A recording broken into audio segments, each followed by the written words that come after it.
अस्सलाम वालेकुम दोस्तों, मेरा नाम है सदा हुसैन और आप लोग देख रहे हैं मेरा यूट्यूब चैनल एजुकेशनल टीवी। आज मैं आप लोगों को चेन रूल के बारे में बताऊंगा, उसके अंदर डायरेक्ट प्रोपोर्शन और इन्वर्स प्रोपोर्शन के बारे में जितनी टॉपिक्स होंगे और उससे रिलेटेड जितने भी क्वेश्चंस होंगे इंशाल्लाह हम आज हल करेंगे। इससे पहले मैंने आप लोगों को रेशो एंड प्रोपोर्शन की डेफिनेशंस और उससे रिलेटेड जितने भी एग्जाम्पल्स हमने किए थे वो कॉन्सेप्ट मैंने इंशाल्लाह लास्ट टाइम क्लियर करवाया था। और इस वाले में चेन रूल के अंदर हम सीखेंगे डायरेक्ट प्रोपोर्शन किस तरह से होती है और इनडायरेक्ट प्रोपोर्शन किस तरह से होती है। तो सिंपली फर्स्ट ऑफ ऑल हम डेफिनेशन यहाँ पे पढ़ेंगे चेन रूल की। इसमें कह रहा है the method of the finding the fourth proportional हमारा कौन सा नंबर होता है। यहाँ पे अगर लेट सपोज करें देखें, इसको हम फर्स्ट कहते हैं proportion, second and third and fourth proportion जिसको हम फाइंड करें उसके बारे में कह रहा है। When the other three are given, मतलब तीन हमें गिवन हो, चौथा हमें फोर्थ नंबर फाइंड करना हो। द सिंपल प्रोपोर्शन उसको हम क्या कहेंगे, is called a simple proportion कहेंगे, या सेकंड वर्डिंग में हम कहेंगे the rule of the three. Rule of three means three हमें गिवन होंगे, फोर्थ हमें फाइंड करना पड़ेगा। Repeated the use of the rule of the three is called the compound proportion, इसको हम कंपाउंड प्रोपोर्शन भी कहते हैं, जिसके अंदर रेशो एंड प्रोपोर्शन दोनों गिवन हो, इसको हम कहेंगे कंपाउंड प्रोपोर्शन। तो फर्स्ट ऑफ ऑल हमें फर्स्ट टॉपिक है हमारी डायरेक्ट प्रोपोर्शन। इसके अंदर डायरेक्ट प्रोपोर्शन किस तरह से फाइंड करते हैं उसका पहले कॉन्सेप्ट समझेंगे, फिर उसके बाद उससे रिलेटेड एग्जांपल्स हम सॉल्व करेंगे। तो डायरेक्ट प्रोपोर्शन की डेफिनेशन है यहाँ पर कि two quantities are said to be direct proportional if on the increase or decrease। यहाँ पे एक कंडीशन बता रहा है, यहाँ पर increase or decrease of the one, मतलब किसी भी एक चीज़ की एक वैल्यू की इंक्रीज़ या डिक्रीज़ होगी तो देन द अदर इंक्रीज़ और डिक्रीज़। अगर फर्स्ट वैल्यू इंक्रीज़ होगी तो सेकंड भी उसकी इंक्रीज़ होनी चाहिए, अगर सेकंड फर्स्ट हमारी डिक्रीज़ हो रही है तो सेकंड में हमारी क्या होनी चाहिए, डिक्रीज़ होनी चाहिए। तो इसी को हम कहते हैं डायरेक्ट प्रोपोर्शन।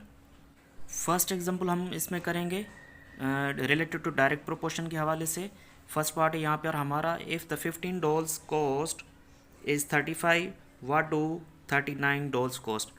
तो $15 की जो प्राइस है वो है 35 है, बताएं कि 39 से अगर हम डॉलर्स परचेज़ करें तो उसकी कीमत कितनी होगी। लाजमी बात है यहाँ पे $15 की प्राइस 35 है, तो अगर हम डॉलर्स बढ़ाएंगे तो लाजमी बात है उसकी प्राइस भी क्या होगी, इंक्रीज़ होगी। तो यहाँ पर हमने जो डेफिनेशन पढ़ी थी कि अगर इफ़ ऑन द इंक्रीज़ और डिक्रीज़ ऑफ द वन, किसी एक चीज़ हमारी कोई एक चीज़ हमारी इंक्रीज़ हो रही है तो लाजमी बात है सेकंड उसकी प्राइस या वैल्यू भी क्या होगी, हमारी इंक्रीज़ होगी।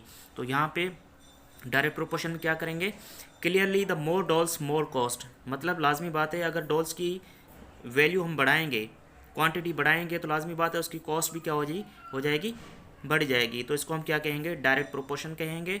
Now let the cost of the 39 dollars be the x, क्योंकि हमें पता नहीं है 39 डॉलर्स की कीमत क्या है, तो लेट सपोज करेंगे यहाँ पर उसकी वैल्यू हम एक्स सपोज करेंगे। तो सिंपली किस तरह से बनाएंगे, यहाँ पे 15:39, 15:39, सिंपली 15:39। तो 15:39, 15 हमारी क्या है, डॉल्स हैं, और 39 क्या है, डॉल्स हैं। तो ये दोनों एक साइड करके हम लिखेंगे और उनकी प्राइसेस जितनी भी होंगी वो वन साइड करके रखेंगे। तो प्राइस तो 15 की क्या है 35, तो 35 इस तरफ रखेंगे, और 39 की हमें प्राइस मालूम नहीं है तो क्या करेंगे, इसको हम यहाँ पर सिंपली अलग करके रखेंगे। तो 15:39 मीन्स 15 डिवाइड बाई 39। लास्ट वाली वीडियो में मैंने रेशो के बारे में और प्रोपोर्शन के बारे में बताया था, यहाँ पे हम इसको सिंपली 15:39 मीन्स 15 डिवाइड बाई 39। इस प्रोपोर्शन को हम रखते हैं इक्वल की साइन देते हैं, 35 ratio x means 35 divide by x करेंगे। तो यहाँ पर हम क्या करेंगे कि क्रॉस मल्टीप्लाई करेंगे, दोनों की क्रॉस मल्टीप्लिकेशन क्या होता है, एक्स यहाँ पर डिवाइड में है, इक्वल की दूसरी साइड जाएगा तो मल्टीप्लाई हो जाएगा 15 के साथ, 15 मल्टीप्लाई बाई एक्स, इक्वल की साइन हम सेम रखेंगे यहाँ पर, और 39 यहाँ पर डिवाइड में है, इक्वल की दूसरी साइड जाएगा तो 35 से क्या हो जाएगा, यहाँ पर मल्टीप्लाई हो जाएगा। तो सिंपली क्या करेंगे, 15 यहाँ पर मल्टीप्लाई में है तो हम क्या करेंगे, यहाँ पे सिंपली एक्स रखेंगे, 35 मल्टीप्लाई 39 और 15 क्या करेंगे, डिवाइड करेंगे। इन तीनों को आपस में कैंसिल करेंगे तो हमें एक्स की वैल्यू मिल जाएगी 91 मिल जाएगी। मीन्स 39 जो डॉलर्स की जो प्राइस होगी वो क्या हो जाएगी, हमारी 91 हो जाएगी। क्वेश्चन नंबर सेकंड है हमारा यहाँ पर, if the 36 mans can do a piece of work in 25 days, कुछ लोग हैं 36 जो एक काम करें किसी जगह पर, वो 25 दिनों में कंप्लीट करेंगे। In how many days will a 15 man can do it, 36 man होंगे, the piece of the work do in 25 days, तो 36 25 दिनों में कर रहे हैं मैन, और 15 बंदे होंगे तो लाजमी बात है हमें दिन यहाँ पे क्या हो जाएंगे, इंक्रीज़ हो जाएंगे। तो simply clearly the less number of the man implied more will be the number of days. अगर लाजमी बात है नंबर ऑफ मैन हम लेस कर रहे हैं, मतलब कम कर रहे हैं, क्योंकि यहाँ पे 36 है, यहाँ पे 15 कर रहे हैं, तो लाजमी बात है नंबर ऑफ डेज़ क्या हो जाएंगे हमारे, इंक्रीज़ हो जाएंगे, taken to the finish the work complete करने के लिए। तो यहाँ पर so the inverse ratio means ratio हमारा क्या हो जाएगा, इन्वर्स हो जाएगा, क्योंकि यहाँ पे नंबर ऑफ़ मैन लेस कर रहे हैं तो नंबर ऑफ़ डेज़ क्या हो जाएगा, यहाँ पर इंक्रीज़ हो जाएगा। Number of inverse ratio of the man is equal to the ratio of time taken, time हमारा यहाँ पर इंक्रीज़ हो रहा है। So the required number of the days is equal to x, क्योंकि हमें डेज पता नहीं है तो यहाँ पे लेट सपोज करेंगे वो हमारा हो जाएगा एक्स। तो सिंपली यहाँ पर मैं लिखूँगा 15:36। 15:36 क्यों लिख रहा हूँ, यहाँ पर 36 मैन है और 15 मैन है, इन्वर्स हो रहा है, तो सिंपली हम क्या करेंगे, सेकंड वाला जो नंबर होगा वो यहाँ पर हम फर्स्ट में रखेंगे, और जो 36 मैन स्टार्टिंग में हमें गिवन है उसको हम सेकंड साइड पे रखेंगे इजिकल टू, और यहाँ पे नंबर ऑफ़ डेज 25 मिल रहा है उसको सिंपली वैसे ही रखेंगे, और लेट सपोज जो हमने किया है वो एक्स रखेंगे। फर्स्ट स्टेप ये होता है समझने के लिए, इसको हम रिवर्स इनवर्स में, डायरेक्ट एंड डायरेक्ट में रखना होता है। ये अगर कॉन्सेप्चुअली आप लोग ईजी आ जाता है तो नेक्स्ट जो स्टेप होता है वो हमारा ईजीली सॉल्व कर सकते हैं।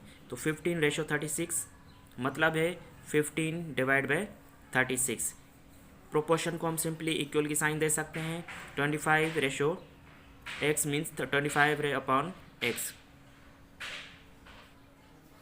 तो ये हमारा हो जाएगा। सिंपली इसी को हम क्या करेंगे, क्रॉस मल्टीप्लिकेशन करेंगे दोनों को आपस में, x को मल्टीप्लाई करेंगे 15 के साथ और 25 को मल्टीप्लाई करेंगे 36 के साथ। तो सिंपली यहाँ पर लिखेंगे 15 multiply by x, 15 multiply by x is equal to equal की साइन हम सेम ही रखेंगे, और उसके बाद हम रखेंगे 25 मल्टीप्लाई बाई 36, क्योंकि 25 को मल्टीप्लाई करेंगे 36 के साथ। इसके अंदर सिंपली हम क्रॉस मल्टीप्लिकेशन का भी मेरे नेक्स्ट वीडियो में इंशाल्लाह मैं आप लोगों को कॉन्सेप्ट दूंगा, क्रॉस मल्टीप्लिकेशन का रूल क्या होता है।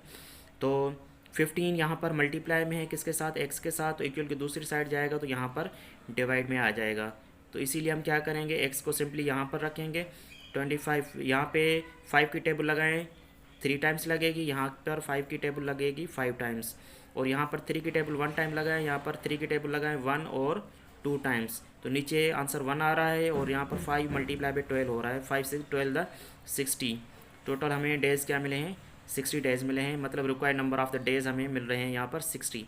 तो यहाँ पर क्वेश्चन में हमसे पूछा जा रहा था 36 मैन 25 दिनों में काम कर रहे हैं, तो 15 मैन कितने दिनों में काम करेंगे। तो लाजमी बात है नंबर ऑफ़ डेज़ हमारा क्या हो जाएगा, यहाँ पर इंक्रीज़ हो जाएगा, तो नंबर ऑफ़ डेज़ यहाँ पर हमारे हैं 6।